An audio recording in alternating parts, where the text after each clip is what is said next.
Welcome back दोस्तों, मैं हूं आर के सिंह और आप देख रहे हैं एक्सलेंट नॉलेज। आज मैं आप लोगों के बीच में हाजिर हूं बिहार जाति आधारित जो गणना होने वाली है, वास्तविक जनगणना सेकेंड फेज की, उसका जो प्रपत्र भरना है, उस प्रपत्र को किस प्रकार भरना है उसका संपूर्ण वीडियो मैं लेकर के आया हूं। तो न विलम्ब करते हुए मैं फटाफट शुरू करूंगा कि इस प्रपत्र को भरना कैसे है। पहले ये भरा हुआ प्रपत्र है, इस प्रपत्र को, संपूर्ण प्रपत्र को देख लीजिए। इस प्रपत्र में 4 प्रकार के भाग हैं, यानी कुल भाग जो है इस प्रपत्र का 4 है। वो कौन कौन 4 भाग है, आइए देख लेते हैं। पहला भाग है आपका लोकेशन विवरण, जो यहाँ से लेकर के ये लोकेशन भरा जाएगा, यहाँ से लेकर के यहाँ तक ये लोकेशन विवरण है। उसके बाद है परिवार के सदस्यों का नाम और प्रधान का नाम जो होगा वो होगा यहाँ से 1 नंबर से लेकर 15 नंबर तक। अगर आपके परिवार के सदस्यों की संख्या टोटल 15 है तो यहाँ 15 नंबर तक भरना है, अन्यथा 4 है तो 4 ही तक भरना है, 5 है तो 5 तक भरना है। इस फॉर्मेट में 5 सदस्य संख्या है, परिवार के सदस्य की संख्या 5 है तो 5 तक भरा गया है। ये हुआ डाटा भरना है, इसमें टोटल आंकड़ा वाला भाग हुआ, आंकड़ा इसी में डालना है। टोटल कॉलम 17 है। उसके बाद है यहाँ विकल्प एवं कोड। विकल्प एवं कोड है यहाँ से लेकर के यहाँ तक, ये आपके फॉर्मेट में दिया हुआ रहेगा। ये विकल्प वाला भाग है, इसको मैं जूम करके भी दिखा देता हूँ।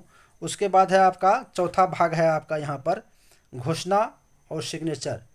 प्रधान का घोषणा होगा, सिग्नेचर होगा, प्रगणक का यहाँ पर सिग्नेचर होगा, दिनांक होगा, और पर्यवेक्षक का सिग्नेचर होगा और दिनांक होगा, यानी डेट होगा। डेट के साथ सिग्नेचर होगा किनका किनका, प्रगणक का और पर्यवेक्षक का। प्रधान यदि अगर से पढ़ने नहीं जानते हैं, अगर वो पढ़ा लिखा नहीं है, तब उसका अंगूठा लेना है और अंगूठा के साथ उसका सिग्नेचर भी लेना है। और प्रधान का यहाँ पर क्रमांक संख्या होगा। प्रधान का कौन सा क्रमांक संख्या होगा, आप प्रायः आपका प्रधान 1 नंबर का है तो प्रधान का नंबर 1 होगा। तो आइए 17 आंकड़ा पहले लोकेशन विवरण देख लेते हैं। लोकेशन विवरण किस प्रकार भरना है, आइए। सबसे पहले यहाँ है पहला प्रपत्र संख्या। प्रपत्र संख्या, आपको जो प्रपत्र संख्या दिया हुआ रहेगा वो प्रपत्र संख्या यहाँ पर अंकित रहेगा, आपको इसको कुछ नहीं करना है। और यह है बार कोड। जब यह प्रपत्र भर जाएगा, पूरा भर लीजिएगा इसको, तो भरने के बाद जो आप ऐप में जो इस प्रपत्र को देख करके जो आंकड़ा संकलन कीजिएगा ऐप पर, तो वहाँ ऐप में आपको ये प्रपत्र संख्या भरना पड़ेगा। अगर यह प्रपत्र संख्या नहीं भरिएगा आप, तो डायरेक्ट आप इसका स्कैन कर लीजिएगा। यहाँ पर उसका ऑप्शन है ऐप में, उस पर भी हम चर्चा करेंगे नेक्स्ट वीडियो में। तो आइए पहले यहाँ पर लोकेशन विवरण में पहले राज्य भर लेना है। राज्य है मेरा बिहार। उसके बाद है जिला का कोड। आपका जिला का जो कोड है वो भरिएगा। यहाँ पर 01 है जिला का कोड। उसके बाद चार्ज का कोड है, चार्ज का कोड हो गया 07। चार्ज का कोड का मतलब प्रखंड का कोड, यानी ब्लॉक, प्रखंड मुख्यालय जो होता है आपका, वो प्रखंड का कोड होगा। जैसे टोटल प्रखंड कितने हैं बिहार में, 534 प्रखंड हैं। उसके बाद हो गया यहाँ पर हो गया पंचायत का कोड 008 है, आपका जो रहेगा वो भरिएगा। इससे आप अवगत हैं, पहले आप फर्स्ट फेज में जो जनगणना का काम किए हैं उससे आप परिचित है। पंचायत का कोड, वार्ड नंबर आपका वही रहेगा। उसके बाद है यहाँ पर गणना ब्लॉक संख्या। उसके बाद है उपगणना ब्लॉक संख्या। उपगणना ब्लॉक संख्या जो रहेगा, अगर 00 है तो 00 होगा, अगर 0001 है तो 001 दीजिएगा यहाँ पर। उसके बाद है आपका यहाँ पर मकान सूचीकरण। यहाँ देख लीजिए, मकान सूचीकरण के अनुसार भवन संख्या, यहाँ भवन संख्या डाला जाएगा। तो 001 होगा पहला भवन, और यहाँ मकान संख्या होगा 001 पहला मकान, और परिवार का क्रमांक होगा 001, और यहाँ पर होगा परिवार में कुल सदस्य की संख्या जितना है वो 5 है तो 5, 10 है तो 10, 12 है तो 12, 15 है तो 15। अगर 15 से अधिक है तो उसकी स्थिति में आपको दूसरा फॉर्मेट भरना है, और यह पहले आपको रिपोर्ट करना होगा चार्ज अधिकारी को, यानी BDO साहब को। उसके बाद BDO साहब आपको फॉर्मेट देंगे, नेक्स्ट फॉर्मेट। इसका दूसरा फॉर्मेट जो है, इस सीरियल का दूसरा फॉर्मेट नहीं भरा जाएगा 16वां सदस्य अगर रहेगा तो। उसके बाद है यहाँ पर परिवार के किसी पुरुष सदस्य का जाति प्रमाण पत्र का क्रमांक यदि उपलब्ध हो तो, यदि उपलब्ध है तब भरना है, नहीं है उपलब्ध तो नहीं भरना है, और अगर है तो पुरुष सदस्य का भरा जाना है। यहाँ पर पिन कोड है, यहाँ पर पिन कोड आपका जो पत्राचार का जो पिन कोड है वो भरा जाएगा। उसके बाद यहाँ देखिए एक कॉलम है गांव मोहल्ला का नाम वर्तमान पता जहाँ पर आप जनगणना का कार्य कर रहे हैं वो किस गांव मोहल्ला के अंतर्गत आता है उसका नाम लिख देना है यहाँ पर। तो यहाँ कोड़हली लिखा गया है। उसके बाद एक है यहाँ पर राशन कार्ड संख्या यदि निर्गत है तो भरना है। राशन कार्ड में राशन कार्ड का नंबर यहाँ पर निर्गत है तो भर दिया गया है राशन कार्ड का संख्या। अब है आपका ये हो गया लोकेशन विवरण। इसको छोटा करके आपको दिखाते हैं। फिर ये लोकेशन विवरण है। ये लोकेशन विवरण भरा चलिए, जो काफ़ी आसान है भरने में। 1-2 फॉर्मेट भरने में आपको परेशानी हो सकता है, उसके बाद आपके हाथ में स्पीड आ जाएगा तो भरने में कोई दिक्कत नहीं होगा। अब आइए 17 कॉलम जो 17 प्रश्न, उस 17 प्रश्न को जूम करके बारी बारी से हम लोग देखते हैं और भरते हैं।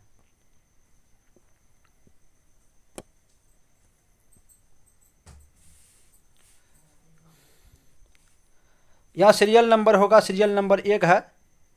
यहाँ नाम होगा और यह प्रधान है, प्रधान का नाम सबसे पहले आप लिख दीजिए। प्रधान का नाम मोहनलाल मंडल। मोहनलाल मंडल का पिता का नाम धनलाल मंडल है, धनलाल मंडल यहाँ हो गया। और इसका परिवार का प्रधान, अगर परिवार के प्रधान के साथ में इसका संबंध क्या है।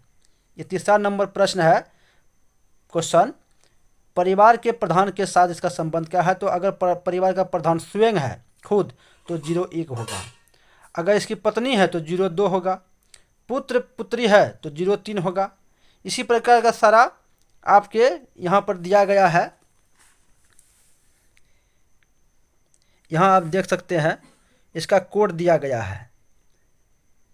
प्रधान स्वयं है तो 01, पति पत्नी है तो 2। ये देख लीजिए एक बार, इस प्रकार रहेगा।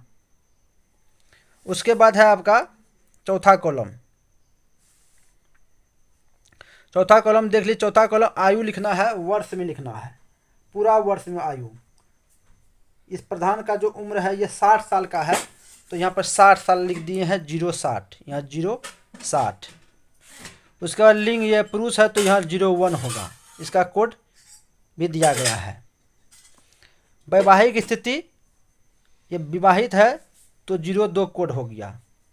उसके बाद है धर्म का कोड 01, इस फॉर्मेट के नीचे आपका दिया गया है।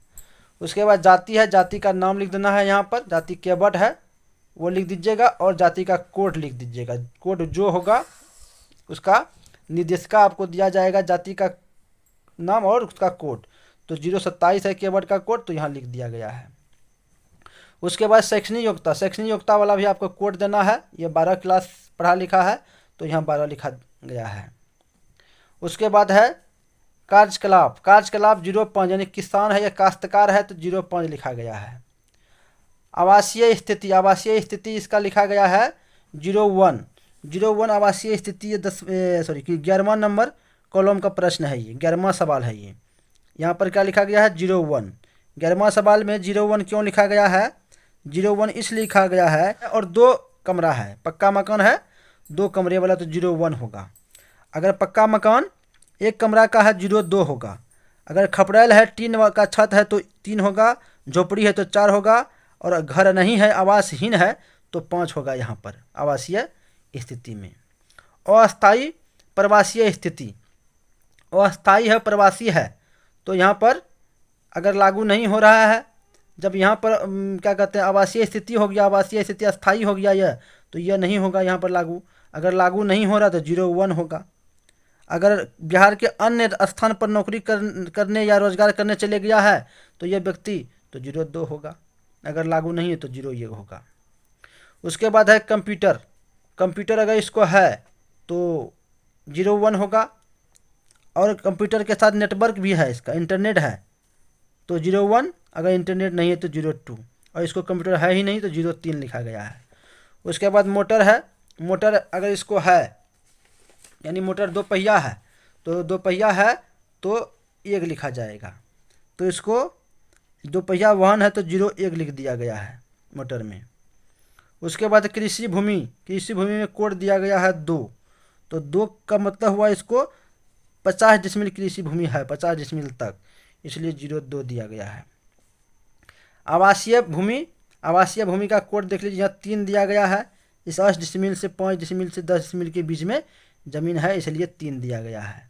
सभी स्रोतों से मासिक आय, सभी स्रोतों से मासिक आय का यहाँ पर 01 कॉलम दिया गया है, कोड दिया गया है 01। तो 01 का मतलब है कि इसको जो है आपका फॉर्मेट में नीचे जो लिखा हुआ है वो इसका मतलब यह हुआ कि इसको जो है 6000 तक की आमदनी इसको है, मासिक आमदनी। उसके बाद यहाँ से आधार कार्ड का नंबर होगा, अगर स्वेच्छा से अगर वो देना चाहता है तो आधार कार्ड का नंबर यहाँ पर होगा। आधार कार्ड का नंबर देने से क्या होगा कि उसकी दोहरी गिनती नहीं हो सकेगी, आप ज़रूर ले लीजिएगा ताकि दोहरी गिनती से बचा जा सके। हालांकि ये स्वेच्छा है, अगर वो देना नहीं चाहेगा तो आप उससे जिद नहीं कर सकते हैं, ज़बरदस्ती नहीं कर सकते, आधार कार्ड देना ही होगा। इसी प्रकार जो है सभी सदस्यों का फॉर्म में भरा जाएगा। फिर दूसरा का देख लीजिए,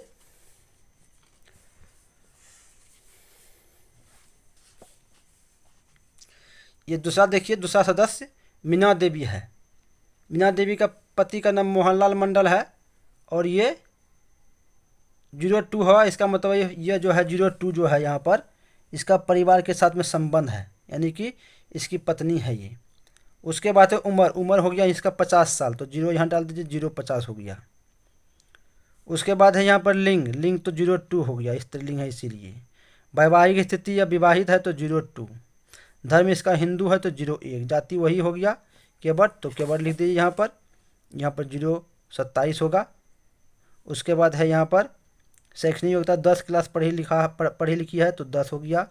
यहाँ हो गया कार्यकलाप 14 हो गया, 14 का मतलब गृहिणी है। और इसके आवासीय स्थिति 01, यानी आवासीय स्थिति यानी कि ये 2 कमरे का पक्का मकान जो है आवासीय, वही इसके कॉलम में भी भरा जाएगा।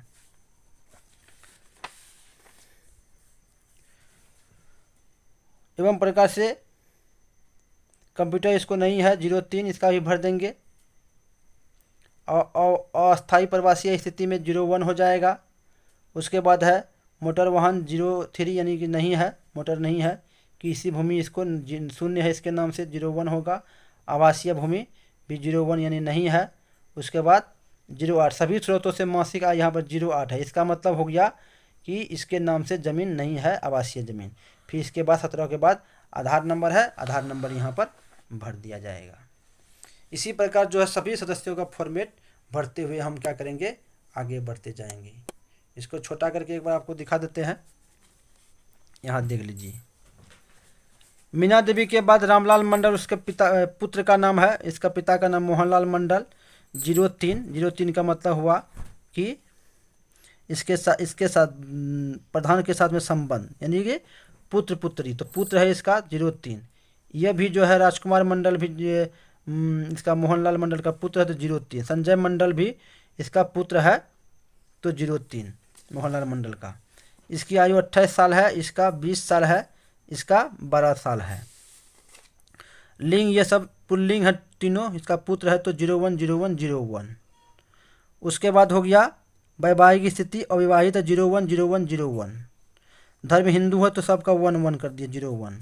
सब जाति केवट है तो केवट, ये 27 का कोड डाल दिया गया है। उसके बाद है शैक्षणिक योग्यता, ये 10 क्लास पढ़ा लिखा, इसका बड़ा बेटा है 28 साल जिसका उम्र है, ये भी 10 क्लास पढ़ा लिखा है तो 10। ये 8 क्लास पढ़ा लिखा है तो 8 हो गया इसका। ये 5वां में पढ़ता है तो 5।